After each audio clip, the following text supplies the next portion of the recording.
the number of local cases there has risen to 82.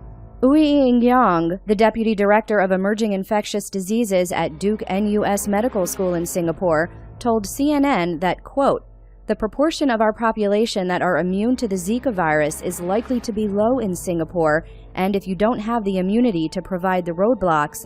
On February 1st, 2016, the World Health Organization declared a public health emergency of international concern over the Zika virus. Here's everything we know so far. In 1947, in the Zika forest of Uganda, the first samples of the virus were isolated from a captive rhesus monkey. The next year, scientists recovered the virus from an Aedes africanus mosquito in the same forest. 4 years later, the first cases of the Zika virus are found in humans, both in Uganda and the United Republic of Tanzania. In 2007, the first large outbreak of Zika is found on the Pacific island of Yap, with 185 suspected cases. Prior to this, only 14 cases of Zika had ever been documented. On March 2, 2015, Brazil notified the World Health Organization of an illness causing skin rashes in the northeastern states. Zika was not a suspect at this point, so patients were not tested for it. As of February 2016, Brazilian national authorities estimate between 500,000 and 1.5 million cases of the Zika virus, and a total of 39 countries reporting local circulation of the disease.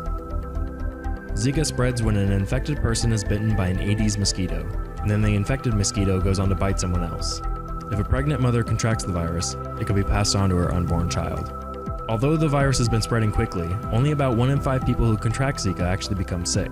The symptoms of Zika are generally mild, including fever, skin rash, red eyes, muscle and joint pain, and headache. The symptoms generally clear up within 2 to 7 days and can be treated with some common pain and fever medicines.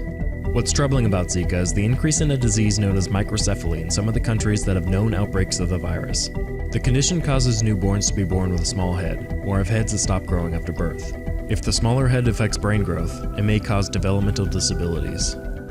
Currently, health officials are researching the possible link between the Zika virus in pregnant women and the increase in cases of microcephaly. It is recommended that pregnant women in the affected countries take extra precautions to avoid mosquitoes until more is understood about the virus.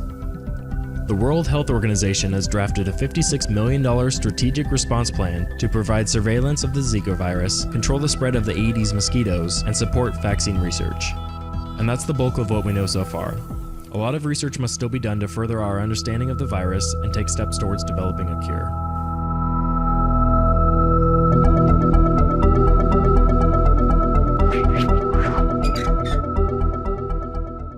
Hello, you're watching IndianExpress.com.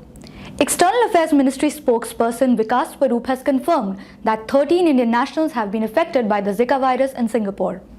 A Zika outbreak at first affected 36 workers on a construction site in the island city-state. Total Zika infections in Singapore had increased to 155 cases till Wednesday. Zika has mild effects on most people, but doctors believe the infection during pregnancy can result in babies with small heads, which is known as microcephaly, and other serious developmental disorders. For more such updates, continue following